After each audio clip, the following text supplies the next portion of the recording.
ভারত শাসিত কাশ্মীরে সন্ত্রাসী হামলায় ২৬ পর্যটক নিহত হওয়ার পর বিশ্বের অন্যতম বিপজ্জনক সীমান্তে যুদ্ধের দামামা চরমে। ভারতের সঙ্গে আঞ্চলিক উত্তেজনার মধ্যে পাকিস্তান সেনাবাহিনী পূর্ণাঙ্গ যুদ্ধ মহড়া অব্যাহত রেখেছে। পাশাপাশি কৌশলগত যুদ্ধ পরিকল্পনার সঙ্গে সঙ্গতিপূর্ণ আধুনিক সামরিক সক্ষমতা প্রদর্শন করছে। পাকিস্তান সেনাবাহিনীর সূত্র জানিয়েছে, এই মহড়া শত্রুপক্ষের যে কোনো ধরনের আগ্রাসনকে কঠোর জবাব দেওয়ার জন্য সাজানো হয়েছে। এতে বিভিন্ন ইউনিটের কর্মকর্তা থেকে শুরু করে সাধারণ সেনারা অংশ নিয়েছে। অন্যদিকে সামরিক কর্মকর্তাদের সঙ্গে বৈঠক শেষে সেনাবাহিনীকে যে কোনো পদক্ষেপ নেওয়ার পূর্ণ স্বাধীনতা দিয়েছেন ভারতের প্রধানমন্ত্রী নরেন্দ্র মোদী। পেহেলগামে ২২ এপ্রিল বেসামরিক নাগরিকদের হত্যার জন্য পাকিস্তানকে দায়ী করছে ভারত। পাকিস্তান সরকার জড়িত থাকার অভিযোগ অস্বীকার করে স্বাধীন তদন্তের দাবি তুলেছে। মুসলিম সংখ্যাগরিষ্ঠ কাশ্মীরকে ভারত ও পাকিস্তান দুই দেশই নিজেদের বলে দাবি করে। উভয় দেশই এ অঞ্চলের কিছু অংশ নিয়ন্ত্রণ করে, যা আলাদা করা হয়েছে নিয়ন্ত্রণ রেখা দিয়ে। কয়েক দশক ধরে পারমাণবিক অস্ত্রধর দুই দেশের মধ্যে উত্তেজনার ইস্যু হয়ে দাঁড়িয়েছে এই কাশ্মীর। সাম্প্রতিক হামলার পর ভারতের প্রধানমন্ত্রী নরেন্দ্র মোদী পৃথিবীর শেষ প্রান্ত পর্যন্ত সন্ত্রাসী এবং তাদের মদতদাতাদের খুঁজে বের করার অঙ্গীকার করেছেন। দুই পক্ষের বিশেষজ্ঞরা ঘটনাবলী নিবিড়ভাবে পর্যবেক্ষণ করছেন। উদ্ভূত পরিস্থিতিতে সামরিক পদক্ষেপের আশঙ্কা কতটা প্রবল। এবিসি উভয় পক্ষের বিশেষজ্ঞদের সঙ্গে কথা বলেছে। তাদের বেশিরভাগই বলেছেন সামরিক জবাবের সম্ভাবনা খুব বেশি। ভারতীয় সেনাবাহিনীর অবসরপ্রাপ্ত জেনারেল রাজ শুক্লা বলেন, পেহেলগাম হামলা দুটি কারণে বিশেষভাবে জঘন্য ছিল। এটি একটি নির্দিষ্ট সম্প্রদায়কে লক্ষ্য করে করা হয়েছে, যা আমাদের ধর্মনিরপেক্ষ কাঠামোর জন্য হুমকি। হামলা থেকে বেঁচে যাওয়াদের উদ্ধৃতি দিয়ে সংবাদ মাধ্যমে বলা হয়েছে, হামলাকারীরা ধর্ম অনুযায়ী পর্যটকদের চিহ্নিত করে। পাকিস্তানের বিশিষ্ট সাংবাদিক ও ভাষ্যকার আম্বার শামসি বলেন, ভারতের অভিযোগ স্পষ্টতই একটি প্যাটার্নকে অনুসরণ করে করা। এই বিষয়ে আমাদের আগের সাবেক প্রধানমন্ত্রীরা বলেছেন। সমস্যা হলো, এবারের অভিযোগটি সেই একই প্যাটার্নের উপর ভিত্তি করে তোলা হয়েছে। এই বিষয়ে দৃঢ় কোনো প্রমাণ নেই। গ্রিফিথ বিশ্ববিদ্যালয়ের আন্তর্জাতিক সম্পর্কের অধ্যাপক ইয়ান হল পাকিস্তানের অস্বীকার করার বিশ্বাসযোগ্যতা নিয়ে সন্দেহ প্রকাশ করেছেন। তিনি বলেন, আমাদের কাছে বেশ কিছু ভালো প্রমাণ আছে যে পাকিস্তানের প্রতিষ্ঠান ও সামরিক বাহিনীর কিছু অংশ এই গোষ্ঠীগুলির সঙ্গে ঘনিষ্ঠ। এই বিষয়ে পাকিস্তানের যুক্তি ক্ষীণ।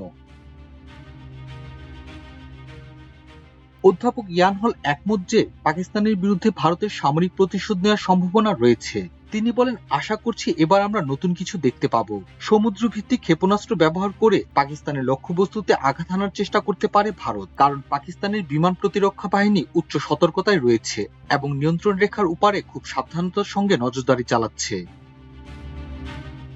বিশেষজ্ঞরা বলছেন, প্রচলিত সামরিক সংঘাতের সম্ভাবনা থাকলেও পারমাণবিক যুদ্ধের আশঙ্কা নেই। ভারতে পারমাণবিক অস্ত্রের ক্ষেত্রে প্রথমে ব্যবহার নয় নীতি রয়েছে। সেখানে পাকিস্তান বলেছে তারা অস্তিত্বগত হুমকির সম্মুখীন হলে পারমাণবিক অস্ত্র ব্যবহার করবে। দুই দেশের কাছেই তুলনামূলক পারমাণবিক অস্ত্র ভান্ডার রয়েছে। ভারতের কাছে ১৭২টি এবং পাকিস্তানের আছে ১৭০টি পারমাণবিক অস্ত্র। লেফটেন্যান্ট জেনারেল শুক্লা বলেন, পাকিস্তান সেনাবাহিনীর সদস্যরা বুদ্ধিমান। বিকল্প পথ খোলা রেখেও তারা পারমাণবিক অস্ত্র ব্যবহার করতে চাইবে না। আন্তর্জাতিক সম্প্রদায় এটা ধরে নেবে যে পারমাণবিক যুদ্ধ খুবই অসম্ভব। তিনি বলেন, যুদ্ধ হলে চীন অবশ্যই পাকিস্তানের পক্ষে অবস্থান নেবে আর মধ্যস্থতার ভূমিকা পালনের চেষ্টা করবে যুক্তরাষ্ট্র ও রাশিয়া। তবে শেষ পর্যন্ত এসব বিষয়ে কোনো চূড়ান্ত পরিণতি ছাড়াই থেমে যাবে। ওয়াশিংটন ভিত্তিক দক্ষিণ এশিয়া বিষয়ক বিশ্লেষক মাইকেল কুগেলম্যান বলেন, সর্বাত্মক যুদ্ধের সম্ভাবনা কম থাকলেও তা একেবারে উড়িয়ে দেওয়া যায় না। তিনি বলেন, দুই দেশেরই পারমাণবিক অস্ত্র থাকার বিষয়টি একটি পূর্ণাঙ্গ সংঘাতের প্রতিবন্ধক হিসেবে কাজ করছে, ফলে ক্রমবর্ধমান ঝুঁকি সীমিত। তবু বিশ্লেষকরা বলছেন, নরেন্দ্র মোদীর উপর কঠোর প্রতিশোধ নেওয়ার চাপ বাড়ছে। লন্ডন বিশ্ববিদ্যালয়ের গবেষক সুবীর সিনহা বলেন, দেশের ভেতর যুদ্ধের জন্য মোদীর প্রতি ব্যাপক সমর্থন আছে, তবে এতে ক্ষতি হবে ব্যাপক, তাই প্রতিক্রিয়া নির্ধারণ করা কঠিন হবে। পাকিস্তানি ভাষ্যকার শামসি বলেন, আগেরবার ভারত যে পদক্ষেপ নিয়েছিল তার বেশিরভাগই ছিল প্রতীকী, খুব বেশি ক্ষতি হয়নি। তাই হয়তো এবারও তারা একই রকম কিছু করবে। ভারতীয় কর্মকর্তারা অবশ্য দাবি করেছেন, পাকিস্তান ভিত্তিক সন্ত্রাসী সংগঠন জৈশ-ই মুহাম্মদের সঙ্গে যুক্ত বিপুল সংখ্যক সন্ত্রাসী, প্রশিক্ষক এবং কমান্ডারকে হত্যা করা হয়েছে। পক্ষান্তরে পাকিস্তান দাবি করেছে কোনো হতাহতের ঘটনা ঘটেনি। তবে অধ্যাপক ইয়ান হল বলেন, মোদি নিজেকে একজন শক্তিশালী ব্যক্তি হিসেবে প্রতিষ্ঠিত করেছেন যে তিনি এই সমস্যাগুলোর সমাধান করবেন। তবে ভারতে এমন হামলার ঘটনা ঘটতেই থাকে, সুতরাং এটি মোদি সরকারের উপর খুব সিদ্ধান্তমূলক কিছু করার জন্য আরো চাপ সৃষ্টি করবে। এদিকে পাকিস্তান সেনা প্রধানের পূর্ণ একটি বক্তব্য নিয়ে ক্ষুব্ধ হয়ে উঠেছেন ভারতীয়রা। গত সপ্তাহে ভারতে একটি বিক্ষোভে জেনারেল আসিফ মুনিরের কুশপুত্তলিকা দাহ করা হয়।